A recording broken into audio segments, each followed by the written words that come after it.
October 21, 2025.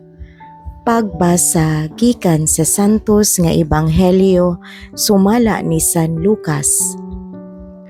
Si Jesus miingon ngadto sa katawhan, "Kun may buot mo sunod kanako, kinahanglan nga magdumili sa iyang kaugalingon, magpas-an sa iyang krus sa tanang adlaw ug magsunod kanako.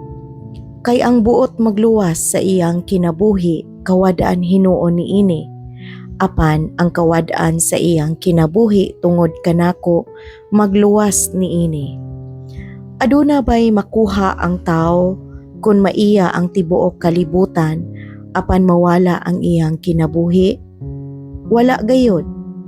Kung ako ug ang akong pagtulunan ikaulaw sa usa ka tawo, siya usab ikaulaw unya sa anak sa tawo sa iyang pagbalik diha sa iyang himaya ug sa himaya sa Amahan ug sa balaang mga anghel." Ang Ebanghelyo sa Ginoo. Daygon ko ikaw o Kristo.